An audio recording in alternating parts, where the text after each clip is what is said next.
بسم اللہ الرحمن الرحیم۔ حضرت عائشہ رضی اللہ تعالی عنہ کی روایت کا مفہوم ہے کہ ہم نبی کریم صلی اللہ علیہ وسلم کے ساتھ حالت احرام میں ہوتی تھی، سوار ہمارے قریب سے گزرتے تھے تو ہم اپنے سر کی جانب سے چادریں اپنے چہروں پر لٹکا لیا کرتی تھیں۔ یہ سنن ابی داؤد کی ایک روایت کا مفہوم میں نے آپ کے سامنے عرض کیا۔ قرآن کریم نے خواتین کو یہ ہدایت کی ہے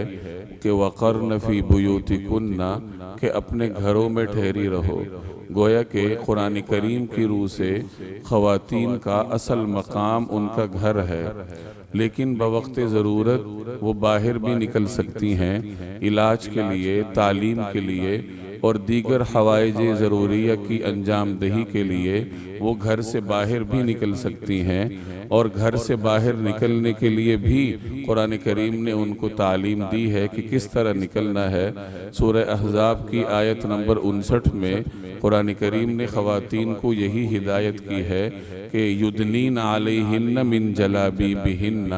کہ خواتین اپنے چہروں پر جلباب لٹکا لیا کریں، یعنی جب باہر جانا ہو تو وہ جلباب میں لپٹ کر یا اپنے آپ کو لپیٹ کر باہر نکلیں۔ اب جلباب کس کو کہتے ہیں؟ مفسرین فرماتے ہیں کہ ایسی چادر جو عورت کے مکمل بدن کو لپیٹ لے اور چہرے پر گھونگھٹ سا بنا لیا جائے دیکھنے کے لیے، تو اس ہیئت کو اور اس قسم کی چادر کو جلباب کہا جاتا ہے۔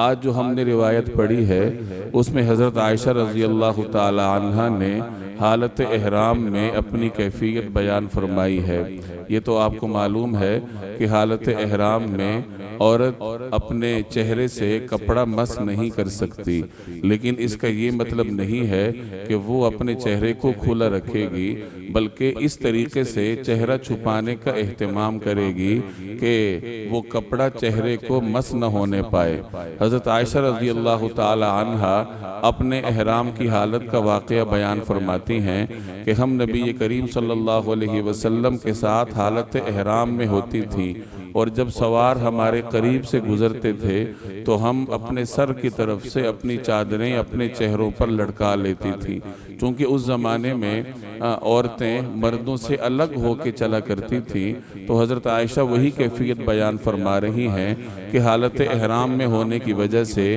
ہم اپنے چہرے کھلا رکھتی تھی، چونکہ خواتین ہی ہوتی تھی، لیکن جیسی ہی سوار ہمارے قریب سے گزرتے تھے، یعنی مرد سوار ہو کر جب ہمارے قریب سے سفر کی حالت میں گزرتے تھے تو ہم فوری طور پر اپنے چہروں کو چھپانے کا انتظام کرتی تھی، اور طریقہ بھی بتلایا کہ ہم اپنے سر کی جانب سے اپنی چادریں چہروں پر لٹکا لیتی تھی۔ اس کا یہ مطلب ہے، اس روایت سے یہ معلوم ہوتا ہے کہ اس آیت کے یعنی آیت جلباب کے نازل ہونے کے بعد صحابیات کے معاشرے میں نقاب کا اہتمام کیا جاتا تھا، اور جب کسی خاتون نے باہر نکلنا ہوتا تھا تو وہ اپنے چہرے کو چھپانے کا اہتمام کرتی تھی، اور یہ اہتمام اس قدر شدت سے ہوتا تھا کہ حالت احرام میں بھی مردوں کے سامنے کھلے چہرے کے ساتھ آنے سے گریز کیا جاتا تھا، بلکہ جب مردوں کے سامنے آنا ہوتا تو کسی نہ کسی طریقے سے اپنے چہرے پر چادر لٹکا لیا کرتی تھی۔ یہ خواتین کے لیے روشن مثال ہے۔ ازواج مطہرات اور صحابیات مسلمان خواتین کے لیے ایک عملی نمونے کی حیثیت رکھتی ہیں کہ ان کی زندگی کو دیکھ کر ہماری خواتین نے اپنی زندگی کے دائرے کو منتخب کرنا ہوتا ہے